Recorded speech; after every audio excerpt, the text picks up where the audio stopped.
છોટાઉદેપુર જિલ્લા પોલીસ અધિક્ષક ઇમ્તિયાઝભાઈ શેખને દેશમાં કરેલી સરાહનીય સેવા બદલ ડીજીપીએસ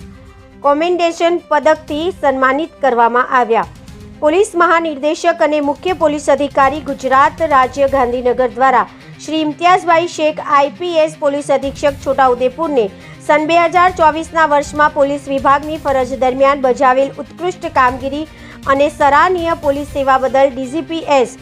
કોમેન્ડેશન ડેસ્ક 2024 પદક માટે પસંદગી કરી છે, જે અંતર્ગત છોટાઉદેપુર જિલ્લા પોલીસ અધિક્ષક ઇમ્તિયાઝભાઈ શેખ તારીખ 25/11/2025ના રોજ ગુજરાત પોલીસ એકેડેમી કરાઈ ખાતે આયોજિત પદક એનાયત સમારંભ ડીજીપીએસ કોમેન્ડેશન ડેસ્ક 2024 પદક મેળવશે અને છોટાઉદેપુર જિલ્લા સહિત ગુજરાત રાજ્યના નામને રોશન કરશે। છોટાઉદેપુરના હાલના જિલ્લા પોલીસ અધિક્ષક આઈપીએસ ભાઈ શેખને ડીજીપીએસ કોમેન્ડેશન પદકથી સન્માનિત કરવામાં આવશે, જે ખુશીના સમાચાર સમગ્ર